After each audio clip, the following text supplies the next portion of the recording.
საქართველოს მესამე პრეზიდენტი მიხეილ სააკაშვილი აცხადებს, რომ გუშინ კლინიკა ვივამედიდან რუსთავის ციხეში გაფრთხილების გარეშე გადაიყვანეს. სააკაშვილის თქმით, ამ გადაწყვეტილების უკან ბიძინა ივანიშვილი დგას, რომელსაც მისი მხარდამჭერების დაშინება და დასავლეთისთვის იმის თქმა სურს, რომ მესამე პრეზიდენტის სიცოცხლის შენარჩუნების შესახებ დაპირება ძალაში აღარ არის. მიხეილ სააკაშვილის წერილი ციხიდან მისმა ადვოკატმა ვახო ბარამაშვილმა გამოიტანა. სააკაშვილი წერს, რომ ქვეყანაში მიმდინარე პროცესებისა და უკანონო პატიმრების ფონზე მის მიმართ განსაკუთრებულ მოპყრობას არ ითხოვს. მესამე პრეზიდენტი დღეს მე-12 პენიტენციურ დაწესებულებაში მოინახულა კიდევ ერთმა ადვოკატმა ბექა ბასილაიამ. მისი თქმით, გადაყვანის შესახებ არც კლინიკას და არც პენიტენციურ სამსახურს სააკაშვილის ოჯახისთვის წინასწარ არ უცნობებია. რაც შეეხება სამედიცინო მაჩვენებლებს, ბასილაიას თქმით, ვივამედს ინფორმაცია მესამე პრეზიდენტისთვის არ მიუწოდებია. ივანიშვილი ყოველდილას აკვიატებული ფიქრით იწყებს, აბა დღეს ვის რა ვავნო. ამჯერად გუშინ მედამაბრუნა დილეგში, რა თქმა უნდა, გაფრთხილების გარეშე გადმომიყვანეს რუსთავის ციხეში, სადაც ზუსტად ის ხალხი დამხვდა, რომლებმაც 2022 წლის მარტში მომწამლეს. მაშინ სასწაულად გადაურჩი სიკვდილს და ამ მოწამვლის სიმპტომები დღემდე მაქვს დარჩენილი. მადლობა ვივამედის იმ ექიმებს, რომლებიც იბრძოდნენ ჩემი სიცოცხლისთვის. ამდენი პატიმრისა და უბედურების ფონზე არ ვითხოვ ჩემთვის რაიმე განსაკუთრებულ სიმპათიას. რატომ დამაბრუნეს ახლა ჯალათებთან? სწორედ იმიტომ, რომ უნდათ ჩემი მრავალრიცხოვანი მომხრეების დაშინება. მეორე ეს კონკრეტულ გზავნილს უგზავნის დასავლეთს და უკრაინას, სადაც დღემდე ვირიცხები ზელენსკის რეფორმათა საბჭოს თავმჯდომარედ. საქმე იმაშია, რომ ივანიშვილმა თავის დროზე აიღო ვალდებულება ჩემი სიცოცხლის შენარჩუნების და ახლა ამ ნაბიჯებით ევროპელებსა და ამერიკელებს ეუბნება, რომ ეს დაპირება როგორც ყველა სხვა ძალაში აღარაა. დარწმუნებული ვარ, რომ ეს ყველაფერი მოსკოვთან არის შეთანხმებული. საქმე იმაშია, რომ სოფლიოსთვის პოსტსაბჭოთა სივრცეში მე ვარ ყველაზე წარმატებული რეფორმებისა და ასევე საქართველოს თავისუფლებისა და სახელმწიფოებრიობის სიმბოლო. ანადგურებენ საქართველოს თავისუფლებასა და დამოუკიდებლობას და მანადგურებენ მეც. დღეს მინდა ადამიანებს უთხრა ის, რასაც მთელი ეს დრო ვეუბნებოდი. არავითარ შემთხვევაში არ დანებდეთ და იბრძოლეთ, ვინაიდან ჩვენი გამარჯვება გარდაუვალია. დიდება თავისუფლებას. მიხეილ სააკაშვილის კლინიკიდან ციხეში დაბრუნებას დღეს საგანგებო ბრიფინგით გამოეხმაურა ერთიანი ნაციონალური მოძრაობის თავმჯდომარე თინა ბოკუჩავა. მისი თქმით, მომხდარი საქართველოში დიქტატურის კონსოლიდაციის ნაწილია. ბოკუჩავა მიიჩნევს, რომ სააკაშვილის სამედიცინო პერსონალის მეთვალყურეობის ქვეშ დარჩენა მისთვის გაცილებით უსაფრთხო იქნებოდა. 13 წლის თავზე ხელისუფლების მშვიდობიანი გადაბარებიდან ივანიშვილის მთავარი მეტოქე და პოლიტიკური მტერი, ისევე როგორც პერსონალური მტერი, დღესაც სწორედ საქართველოს მესამე პრეზიდენტი მიხეილ სააკაშვილია.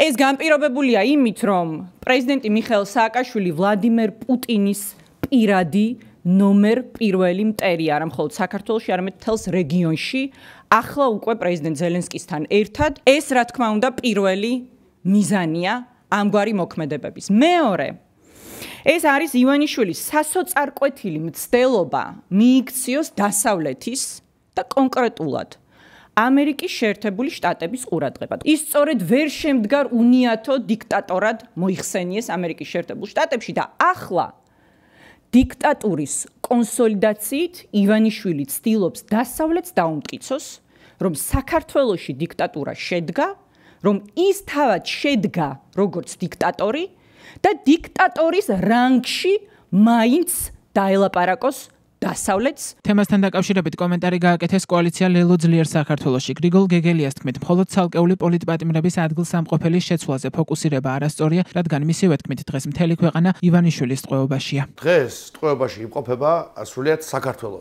არა მარტო ოპოზიციური პოლიტიკოსები, აქტივისტები და მოქალაქეები, არამედ მილიონობით ქართველი, ვისაც დღესდღეობით ამ მომენტისთვის წართმეული აქვს სახელმწიფო. ასეთ ვითარებაში მე ვფიქრობ, ნაკლებად რელევანტურია, ვინ კლინიკაში იქნება და ვინ ციხეში, რადგანაც მილიონობით ადამიანი დღეს იმყოფება პატიმრობაში და კონკრეტული ადამიანები საკუთარი პოლიტიკური შეხედულებების გამო იმყოფებიან ციხეში. ამიტომაც ჩემთვის ყველაზე მთავარი არის ამ ყველა ადამიანის გათავისუფლება და არა ცალკეული პირების ადგილსამყოფელის გამორკვევა და არაფერი გასაკვირი იმაში, რომ ერთ-ერთი პოლიტპატიმარი ასევე იყოს ციხეში, ჩემთვის ამ კუთხით არ არის იმ ფონზე, რასაც ფაქტობრივად ყველა ოპოზიციური ლიდერი არის დაპატიმრებული. მიხეილ სააკაშვილის ციხეში დაბრუნების შესახებ პირველი კომენტარები კეთდება ქართულ ოცნებაში. გია ვოლსკის თქმით, ჯანმრთელობის გაუმჯობესებულ მდგომარეობასთან ერთად სააკაშვილის მიმართ მიღებული გადაწყვეტილება მის პოლიტიკურ აქტიურობასაც უკავშირდება. ვოლსკი ამბობს, რომ სააკაშვილს დესტრუქციული ადამიანების წახალისების და რევოლუციაზე მუდმივად საუბრის საკმაო რესურსი გააჩნია. სახელმწიფოში სადაც არსებობს ადამიანი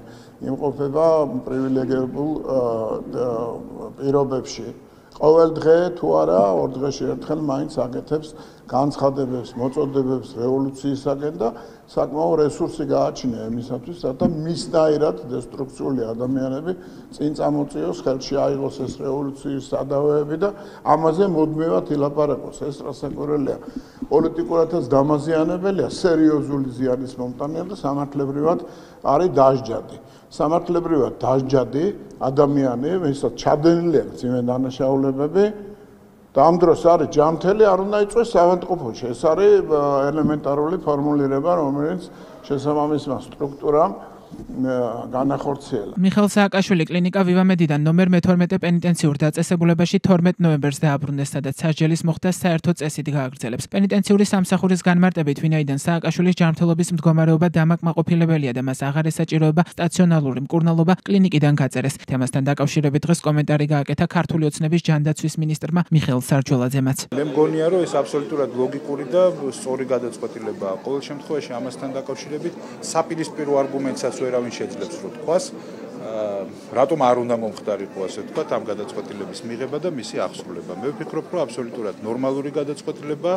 ადამიანი, რომელსაც ჯანმრთელობის პრობლემა არ აქვს და აქვს სასჯელი მოსახდელი, დიახ, რა თქმა უნდა, ის უნდა იმყოფებოდეს საპატიმრო დაწესებულებაში, როგორც ეს ხდება ყველა სხვა პატიმრის შემთხვევაში. ამიტომ მე არ მესმის მცდელობებისა, რომ ვინმემ რამე ამისგან ან უარყოფითი ნახოს, ან რაღაც გაუგებრობა ნყოს, ან რაიმე ინსინუაცია გავრცელოს. საქართველოს მესამე პრეზიდენტი მიხეილ სააკაშვილი 2021 წლის 1 ოქტომბერს დააკავეს, მას შემდეგ რაც ის მუნიციპალური არჩევნების წინ უკრაინიდან საქართველოში დაბრუნდა. ციხეში ყოფნისას სააკაშვილმა პროტესტის ნიშნად შიმშილობა დაიწყო. ჯანმრთელობის გაუარესების შემდეგ ის კლინიკა ვივამედში გადაიყვანეს, სადაც ამ დრომდე იმყოფებოდა. მიხეილ სააკაშვილს ამ დროისთვის განხილულ საქმეებზე გამოტანილი განაჩენების მიხედვით 12 წლითა და 6 თვით თავისუფლების აღკვეთა აქვს მისჯილი.